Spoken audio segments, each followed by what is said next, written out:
C'était un vendredi comme un autre dans la vibrante capitale du Nigeria, Abuja.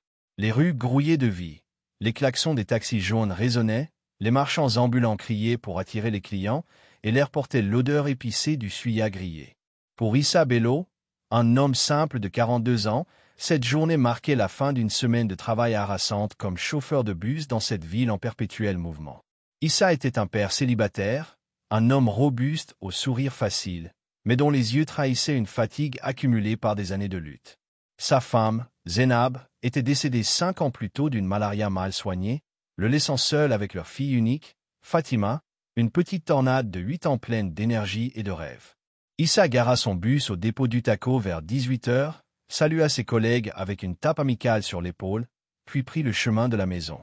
Il traversa les rues animées, évitant les motos qui slalomaient entre les piétons, et s'arrêta brièvement pour acheter une mangue bien juteuse chez un vendeur de fruits. « Pour ma petite princesse » murmura-t-il en souriant, imaginant déjà la joie de Fatima en croquant dedans. Arrivés dans leur modeste compound à Garki, une cour entourée de petites maisons en parpaing, il fut accueilli par un cri familier. « Papa!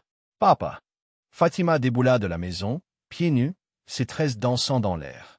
Elle brandissait un dessin fait au crayon de couleur, 2 bonhommes en bâton se tenant la main sous un énorme soleil jaune. « Regarde ce que j'ai dessiné aujourd'hui à l'école, » dit-elle, les yeux pétillants. « C'est toi et moi, hein?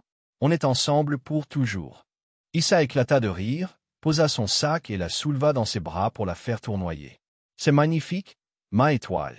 Tout comme toi. » Il la serra fort contre lui, sentant son petit cœur battre à travers sa robe d'école usée mais propre. Ces moments simples étaient son trésor, sa raison de se lever chaque matin. Malgré les dettes, la fatigue et les souvenirs douloureux de Zénab, ils s'installèrent pour dîner dans leur petite cuisine éclairée par une lampe à pétrole vacillante.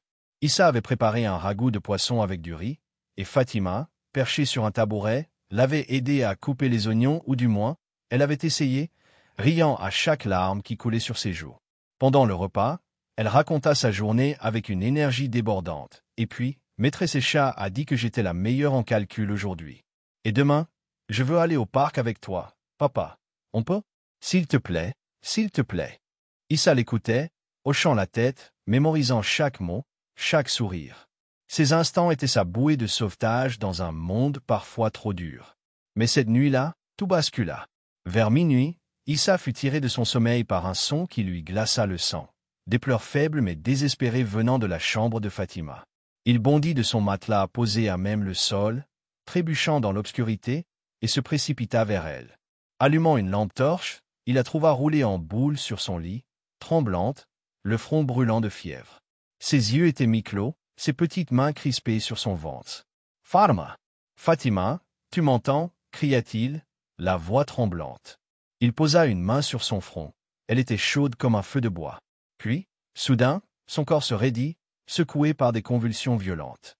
Issa sentit son cœur s'arrêter. « Non, pas ça, pas ma fille. » Sans perdre une seconde, il attrapa une couverture, l'enroula autour d'elle et la souleva dans ses bras. Elle était si légère, si fragile. Il courut dehors, pieds nus sur le sol poussiéreux du compound, criant pour réveiller un voisin. « Sani! Sani, aide-moi !» Sani, un jeune mécanicien qui vivait à côté, sortit en trombe, encore ensommeillé. « Qu'est-ce qui se passe, Issa? Fatima est malade, très malade. Il faut l'emmener à l'hôpital, vite. » Sani hocha la tête et courut chercher sa vieille Peugeot garée près de la grille.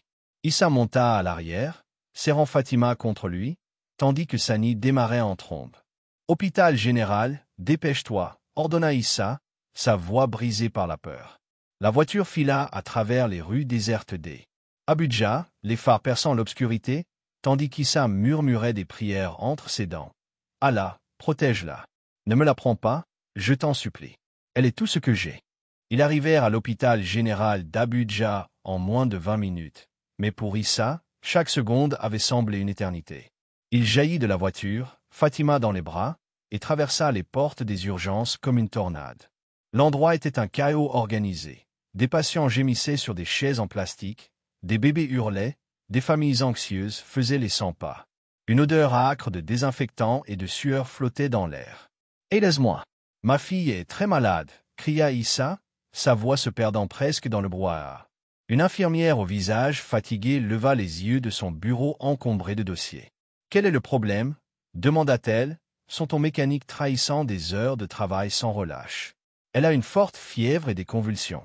Elle a besoin d'un médecin maintenant, répondit Issa, serrant Fatima plus fort alors qu'elle gémissait faiblement. « Remplissez ces formulaires d'abord, dit l'infirmière en lui tendant une pile de papier froissé, puis attendez votre tour. »« Attendre ? Mais elle brûle. Regardez-la. C'est une urgence, protesta Issa, sa voix montant dans les aigus. Tout le monde ici a une urgence, répliqua l'infirmière sans ciller. Il n'y a que 2 médecins de garde ce soir. Asseyez-vous là-bas. Issa sentit une colère sourde monter en lui, mais il n'avait pas le temps de discuter. Il posa Fatima sur une chaise, ses petites jambes pendantes, et griffonna à la hâte les informations demandées, son écriture tremblante trahissant sa panique. Puis il revint vers l'infirmière, la suppliant presque, « S'il vous plaît, faites quelque chose. » Elle ne respire presque plus. Fatima était maintenant molle dans ses bras, sa respiration devenue un filet d'air irrégulier. Autour de lui, d'autres patients attendaient, certains depuis des heures. Une femme toussait violemment dans un coin, un homme tenait un enfant qui pleurait sans discontinuer. L'hôpital était débordé, sous-équipé, un miroir des défis d'un système de santé poussé à bout. Après ce qui sembla une éternité, 45 minutes qui parurent des jours. Une voix fatiguée appela enfin « Fatima Bello ». Issa bondit, portant sa fille jusqu'à une salle d'examen exiguë où un jeune médecin, les yeux cernés, les attendait. Le docteur posa un thermomètre sur le front de Fatima, 41 degrés. Il vérifia son pouls, fronça les sourcils. Sa fièvre est extrêmement élevée. On doit faire des analyses tout de suite. Ils emmenèrent Fatima dans le service pédiatrique, une aile bruyante où des enfants malades gémissaient derrière des rideaux jaunis. Issa voulut suivre, mais une infirmière le stoppa net. « Attendez dehors, monsieur. On s'occupe d'elle. » La porte se referma devant lui, le laissant seul dans un couloir sombre et froid. Issa ne pouvait pas rester immobile. Il arpentait le couloir, les mains jointes derrière la tête, murmurant des prières sans cesse. « Allah, sauve-la. Fais un miracle pour moi, je t'en supplie. » Les minutes s'étiraient en heures. Ses jambes tremblaient de fatigue, mais il refusait de s'asseoir. À chaque fois qu'une infirmière passait, il l'interpellait. « Ma fille, Fatima Bello, comment va-t-elle » La réponse était toujours la même. « Patience, on vous appellera. » Vers 3 heures du matin, une nouvelle infirmière, plus âgée, sortit enfin de la salle. Elle marcha lentement vers lui, son visage fermé. « Vous êtes le père de Fatima Bello » demanda-t-elle d'une voix basse. « Oui, c'est moi. Comment va-t-elle »« Je peux la voir » répondit Issa, un mélange d'espoir et de terreur dans la voix. L'infirmière prit une profonde inspiration, ses yeux évitant les siens. « Je suis désolé, monsieur. Nous avons fait tout ce que nous pouvions. Sa fièvre était trop forte, et il y a eu des complications. Elle n'a pas survécu. » Les mots frappèrent Issa comme un coup de massue. Il recula d'un pas, secouant la tête. « Quoi ? Non, vous mentez. Elle avait juste de la fièvre. Elle allait bien ce soir, elle riait, elle parlait. Ce n'est pas possible. »« Je suis désolé, » répéta l'infirmière, posant une main hésitante sur son bras. « Parfois, chez les enfants, ces choses arrivent très vite. On n'a pas pu la sauver. » Issa s'effondra à genoux, un cri primal jaillissant de sa poitrine. « Non, pas ma Fatima, pas ma petite étoile. » Ses hurlements résonnèrent dans le couloir, faisant sursauter les autres patients. Il tapa le sol de ses poings, les larmes inondant son visage. L'infirmière tenta de le relever, mais il la repoussa, hurlant sa douleur au monde entier. D'abord Zénab, maintenant Fatima. Pourquoi Allah lui infligeait-il cela? Les jours suivants furent un brouillard de chagrin. Issa signa des papiers pour la morgue dans un état second, les mains tremblantes. Il organisa les funérailles avec l'aide de son frère aîné, Omar, venu du village. Il appela l'imam de sa mosquée locale pour annoncer la nouvelle, sa voix mécanique masquant une douleur insondable. Il errait dans Abuja comme un fantôme, les rues autrefois familières devenues étrangères. Le marché où il achetait des mangues pour Fatima, l'école où elle chantait des chansons, le parc où elle aimait courir, tout lui rappelait son absence. La nourriture n'avait plus de goût. Il ne dormait plus, hanté par le souvenir de son petit corps brûlant dans ses bras. Les voisins venaient lui apporter des plats, des paroles de réconfort, mais il les entendait à peine. À la mosquée, les murmures le suivaient comme une ombre, d'abord sa femme, Maintenant sa fille, chuchota une vieille femme. Il doit y avoir une malédiction sur cette famille. Un autre ajouta, ces choses n'arrivent pas par hasard. Ces mots le blessaient, mais Issa n'avait pas la force de répondre. Pourtant, au lieu de sombrer dans le désespoir, il fit quelque chose d'inattendu. Le lendemain de la mort de Fatima, il se rendit à la mosquée, seul, alors que le soleil se levait à peine. L'endroit était vide, silencieux, hormis le chant lointain d'un muezzin.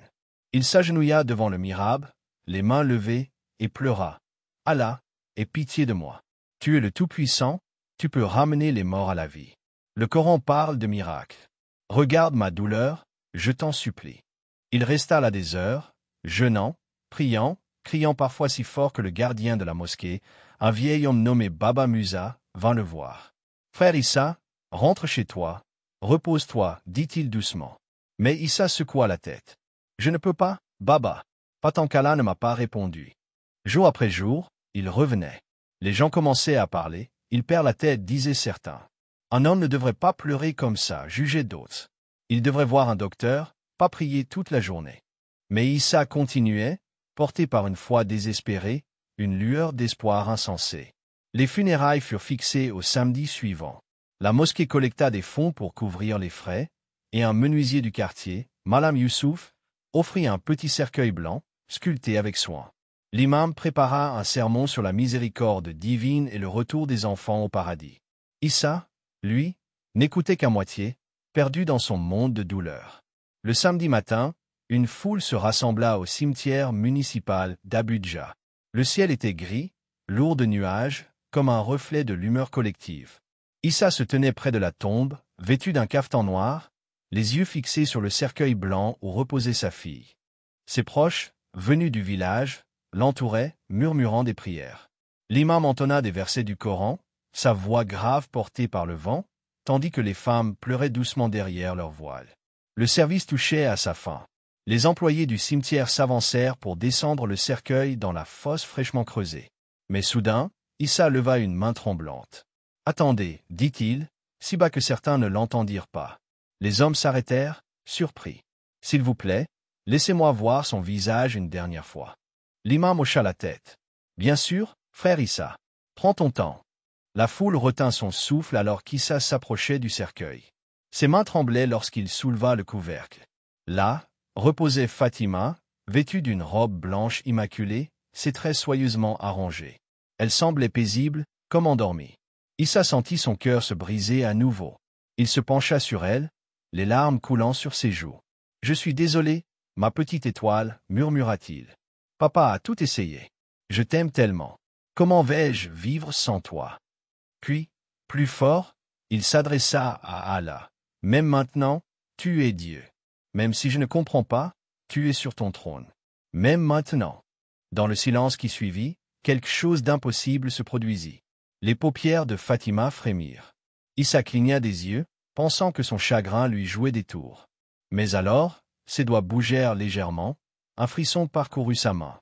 Elle prit une petite inspiration, un souffle faible mais réel. Issa recula, le souffle coupé. « Vous avez vu ça ?» balbutia-t-il, les yeux écarqués. Une femme dans la foule hurla. « Elle bouge. » Un homme cria. « Elle respire. » Appelez un docteur. Les yeux de Fatima s'ouvrirent lentement. Elle semblait confuse, faible, mais vivante. « Papa ?» murmura-t-elle, sa voix à peine audible. Issa resta figé, incapable de parler, de bouger.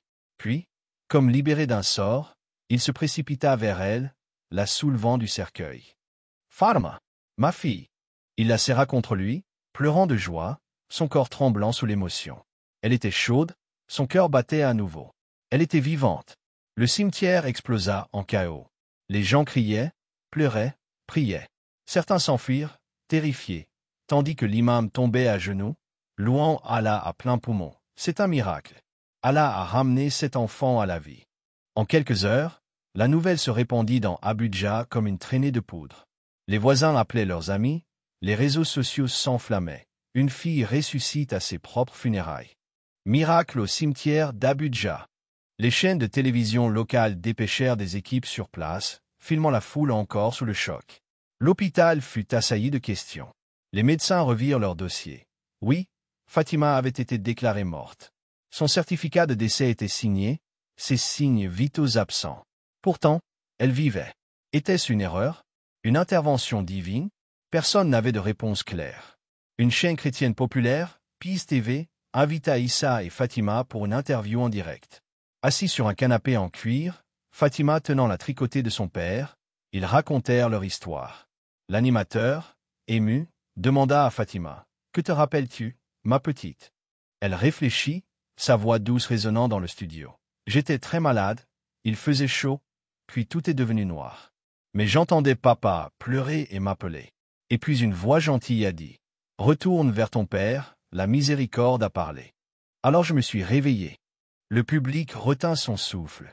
L'animateur, les larmes aux yeux, se tourna vers Issa. « Et vous, monsieur Bello, que signifie ce miracle pour vous ?» Issa regarda sa fille, puis la caméra. « Je suis venu au cimetière pour dire adieu à ma fille. Je pensais que tout était fini. Mais Allah a dit pas encore. Quand les médecins ont abandonné, quand le monde disait qu'il n'y avait plus d'espoir, la miséricorde a parlé. Elle était partie, mais la grâce la ramenait. » Il marqua une pause, la voix brisée par l'émotion. « Je veux que les gens sachent qu'Allah est toujours le Dieu des miracles. Il entend nos prières. Il voit notre douleur. Ne l'abandonnez pas, car il ne vous abandonnera jamais. » Ce soir-là, Issa et Fatima rentrèrent chez eux, main dans la main. Les rues d'Abudja, autrefois vides de sens, vibraient à nouveau de vie pour Issa. Leur histoire devint une légende locale, un rappel que l'amour d'un père, la persévérance dans la prière et la miséricorde divine pouvaient défier la mort elle-même. Mais l'histoire ne s'arrêta pas là. Dans les semaines qui suivirent, des rumeurs commencèrent à circuler. Certains disaient que Fatima avait été touchée par un esprit ancestral, d'autres que l'hôpital avait menti pour cacher une négligence. Une enquête fut ouverte, et Issa dut faire face à des questions incessantes. Pourtant, au milieu de ce tumulte, il restait inébranlable, sa foi renforcée par le miracle qu'il avait vécu. Fatima, elle, grandit avec une lumière particulière dans les yeux, comme si elle portait un secret que personne ne pouvait comprendre. Leur seconde chance n'était pas seulement une victoire sur la mort, mais un défi lancé au monde, croire en l'impossible, même quand tout semble perdu. Et voilà, mes amis, qu'en pensez-vous? Cette histoire vous a-t-elle touché? Laissez un commentaire ci-dessous, partagez-la avec vos proches, et abonnez-vous pour ne pas manquer mes prochaines vidéos. À bientôt pour une nouvelle aventure.